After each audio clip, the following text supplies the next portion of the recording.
Bilo da ste već iskusan povrtlar ili ste novi u tom poslu, uvijek se može nešto novo naučiti i treba ostaviti prostora za nova saznanja i istraživanje. Kako se vremena mijenjaju, pa tako i sama klima i vremenski uslovi, nerijetko se nađemo u novim situacijama i neke kulture moramo uzgajati na drugačiji način ili u drugo vrijeme. Da bi znali šta to unosimo u naš organizam, sve više nas se okreće ličnoj proizvodnji povrća, pa tako i sadnica istog. Zato danas ćemo pričati o uzgoju paradajza iz sjemena, svim koracima koje je potrebno uraditi za uzgoj kvalitetnih i jakih presadnica kako bi dobili obilje plodova. Ukoliko želite od sjemena pa do ploda uzgojiti različite biljke, zapratite naš kanal i uz naše savjete uzgojite zdrave i otporne biljke koje će vas obradovati mnogobrojnim plodovima. Potražite i ostale video savjete o svim bitnim koracima u uzgoju paradajza. Pa krenimo redom. Ono što je bitno jeste priprema sjemena. Sjeme možete kupiti ili ga možete sami sačuvati iz vlastitog povrća. Sjeme se uzima iz krupnih plodova koji se nalaze barem iznad prve rodne grane. Sjeme je vrlo lako sačuvati. Jednostavno ga izvadite iz ploda, isperete pod vodom, ostavite da se osuši i čuvate na suhom i tamnom mjestu. Detaljan video o tome kako na pravi način sačuvati kvalitetno vlastito sjeme naravno imate među videima na našem kanalu. Ovisno o roku i načinu uzgoja, presadnice povrća se proizvode na otvorenom ili u zaštićenom prostoru, a isto tako kada se radi o samoj sadnji. Sam uzgoj povrća iz presadnica omogućuje raniju proizvodnju na otvorenom, a time i bolju godišnju izmjenu kultura i bolje iskorištavanje proizvodne površine. Prvo što se preporučuje da uradite jeste da testirate sjeme kako bi utvrdili koje je za sjetvu, a koje ne. Ako ga stavite u vodu i dodate malo soli, nakon nekog vremena će sjemenke potonuti. Te sjemenke su dobre za sijanje, dok su one na površini vode neiskoristive i njih možete baciti.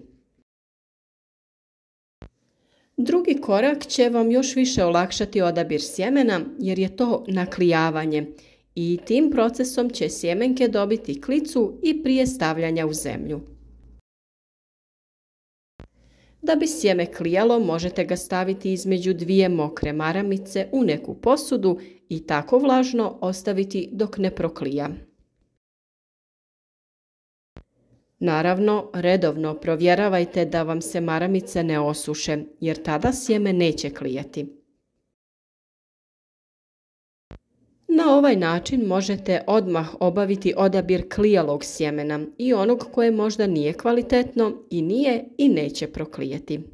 Važno je da budete jako pažljivi da ne odlomite klice sa sjemena.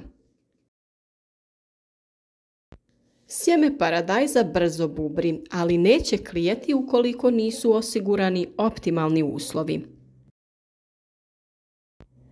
Klijanje će krenuti i pri temperaturi od 15 stepeni, ali najpovoljnija temperatura za klijanje paradajza je između 20 i 25 stepeni Celzijusa.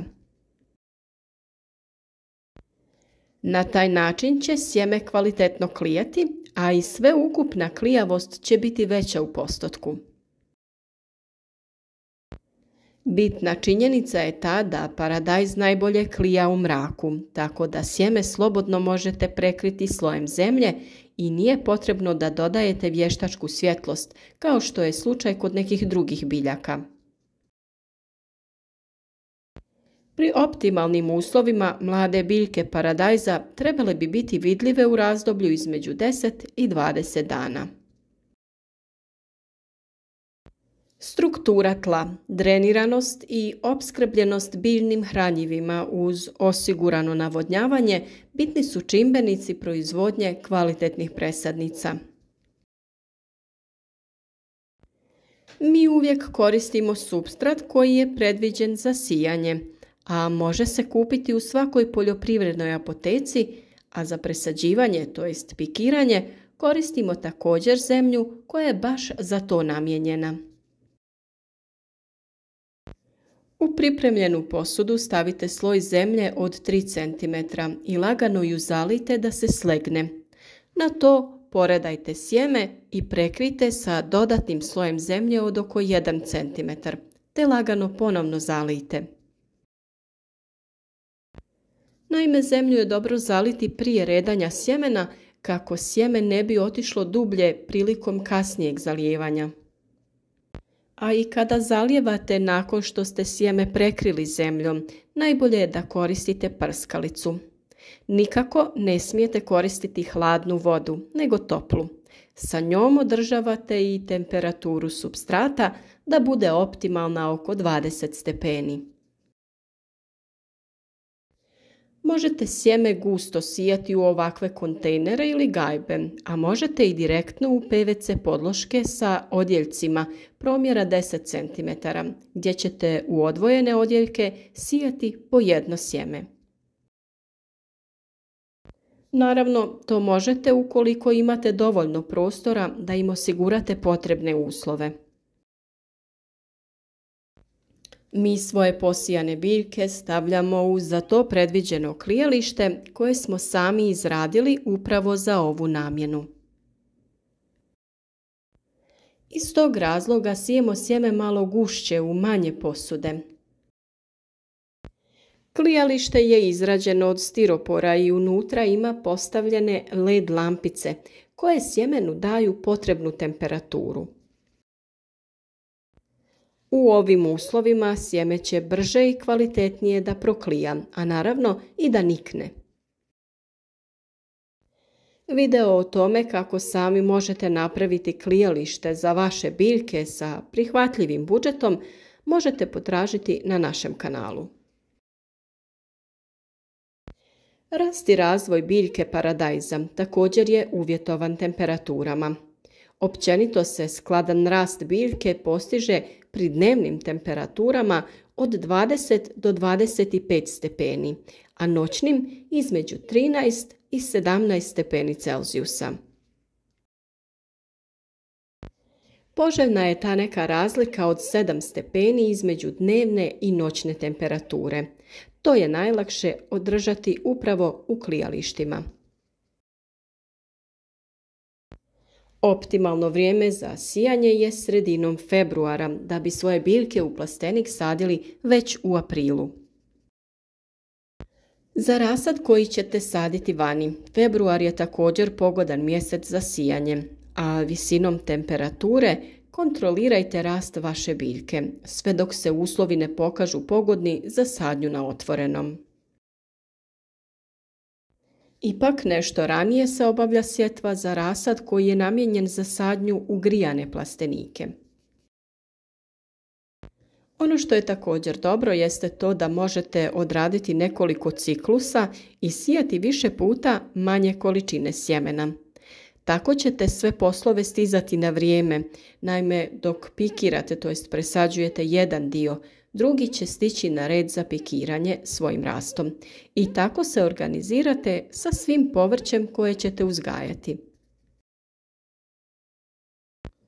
Nakon nicanja, sadnicu paradajza možete presađivati, to jest pikirati u odvojenu posudu kada ona formira 4 prava lista. A presađivanje u zemlju na otvorenom, to jest na stalno mjesto, kada biljka dostigne veličinu barem 30 cm. Pikira se tako da polovica biljke bude u zemlji, jer paradajz duž cijelog tog dijela pušta korijenje i tako sebi osigurava bolji korijenov sistem i prihranu. To znači da ga slobodno možete staviti malo dublje u toj odvojenoj čašici kako bi bio stabilniji i imao bolji korijen. Isto tako, sadnja na stalno mjesto se obavlja tako što se sadnica sadi dosta duboko, kako bi se što bolje ukorijenila. Ide duboko u sadnu rupu, a može se i polijegati u kanal. Bitno je da je barem pola stabljike pod zemljom. Tako će biljka pustiti korijenje po tom dijelu stabljike koji dodiruje tlo, te samim tim lakše usvajati vodu i hranjiva. Sama sadnja na otvoreno obavlja se kada prođe opasnost od mraza, jer paradajz nema toleranciju na mraz ni u kojem slučaju. Ukoliko sadite u negrijani plastenik, polovina aprila je idealno vrijeme i nakon sadnje se unutra biljke mogu zaštititi dodatno. To uradite tako što ćete napraviti niske tunele prekrivene agril platnom. Nadamo se da su ovo dovoljne informacije da se okušate u uzgoju vlastitih presadnica paradajza, jer ćete na taj način imati potpunu kontrolu nad biljkama i znati šta na kraju konzumirate. Sve o prihrani biljaka i presadnicama ćemo objasniti u jednom od narednih videa, tako da nemojte propustiti naše savjete u narednom periodu.